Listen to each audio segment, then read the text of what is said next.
Welcome to the विचार शक्ति share market house. हमें निवेश क्यों करना चाहिए।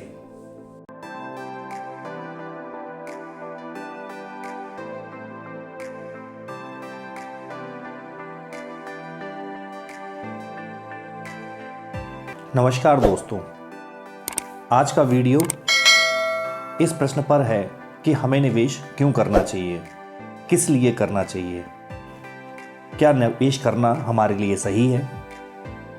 तो इस प्रश्न का जवाब पहले तो हम एक लाइन में समझेंगे कि वर्तमान समय में महंगाई की दर से निपटने के लिए या बढ़ती महंगाई हमारे पैसे की वैल्यू को कम करती है। निवेश करने से इस महंगाई की समस्या से निपटा जा सकता है। इसके अतिरिक्त हम ये भी देखेंगे कि निवेश करने के फायदे कितने हो सकते हैं। पहला, आय के स्रोत। वर्तमान में आप नौकरी या व्यवसाय कर रहे होंगे और आपके पास आय का नियमित स्रोत होगा, या आप जानते हैं कि रिटायर होने के बाद आपके पास आय के साधन सीमित होंगे और आपके खर्च बढ़ जाएंगे। तो सीमित साधन होने की वजह से या आय के स्रोत को सीमित होने की वजह से जो हमारा जीवन यापन है वो कहीं ना कहीं दूसरों पर निर्भर कर देता है। इस समस्या से जूझते हुए कई व्यक्ति देखे गए हैं, इसीलिए हमें निवेश करना चाहिए। दूसरा कारण, संपत्ति बनाना।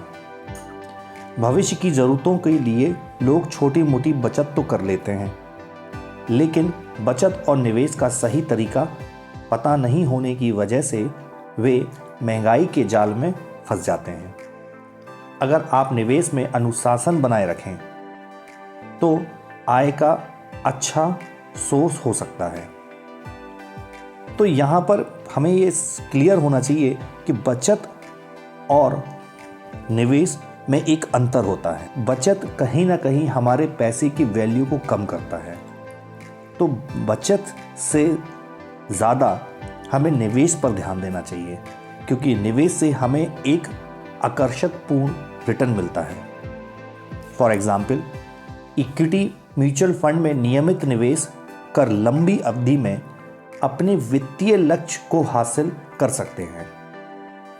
म्यूचुअल फंड से मिलने वाला रिटर्न हालांकि शेयर बाजार के उतार चढ़ाव पर निर्भर करता है, लेकिन लंबी अवधि में SIP के जरिए किया गया निवेश अच्छा रिटर्न देने में कामयाब रहता है। अगर आप 25 साल की उम्र में निवेश की शुरुआत कर दें तो सिर्फ 1 लाख रुपए सालाना का निवेश आपको 60 साल की उम्र में 5 करोड़ रुपए का मालिक बना सकता है। यह एक साधारण सा उदाहरण है कि हमें किस प्रकार से संपत्ति को एकजुट करना चाहिए या संपत्ति को बनाना चाहिए। बचत करने से सिर्फ समय तो आगे निकल जाता है और महंगाई की दर जिस प्रकार से वर्तमान समय में बढ़ रही है, उस महंगाई में हमारा बचा हुआ पैसे की कीमत कहीं ना कहीं घट जाती है। इसलिए समय रहते हमें निवेश करना चाहिए।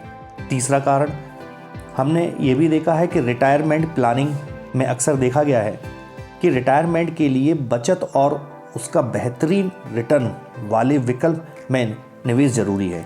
रिटायरमेंट प्लान के लिए सिर्फ EPF योगदान पर निर्भरता सही नहीं है, क्योंकि आप EPF की दर को देखेंगे तो निवेश से बहुत कम है और जो आपके रिटायरमेंट के समय की ज़रूरतों की पूर्ति करने में असमर्थ होगा। चौथा कारण, आर्थिक आज़ादी। अगर आप पैसे से जुड़ी ज़रूरतों के लिए अपने बच्चों, रिश्तेदारों पर निर्भर रहना नहीं चाहते, तो आपको बेहतर रिटर्न देने वाले विकल्पों में निवेश करना चाहिए। क्योंकि आर्थिक आज़ादी का तात्पर्य यहाँ पर यह है कि हम किसी भी प्रकार से, या कभी कभार हम अक्सर देखते हैं कि हम किसी न किसी पर निर्भर होते हैं आय के स्रोतों की कमी की वजह से। उससे हम आज़ाद हो जाएंगे, खुद का एक आय जनरेट करेंगे, जिससे समय के साथ साथ हमारे आय के स्रोत बढ़ने की संभावना अधिक से अधिक रहती है। 5वां कारण, महंगाई से मुकाबला।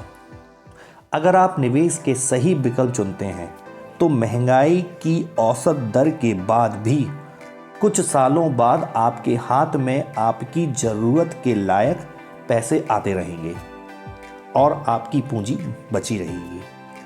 नहीं तो आपके हाथ में इस महंगाई दर से निपटने के लिए कुछ भी नहीं बचेगा। 6वां महत्वपूर्ण कारण, कंपाउंडिंग का फायदा। अगर आप लंबी अवधि के लिए किसी म्यूचुअल फंड के ग्रोथ प्लान में निवेश करते हैं या किसी इक्विटी मार्केट या शेयर मार्केट में निवेश करते हैं, इसका फ़ायदा बहुत ही आकर्षक और कई गुना दूसरे प्लान से बेटर रहता है। इसमें कंपाउंडिंग का फ़ायदा आपके छोटे से पैसे को भी इस महंगाई दर को मारते हुए या उससे आगे निकलते हुए आपकी ज़रूरतों को पूरा कर सकता है। तो इन सभी कारणों से हमें ये स्पष्ट हो जाता है कि हमें निवेश क्यों करना चाहिए। Thank you for watching your video.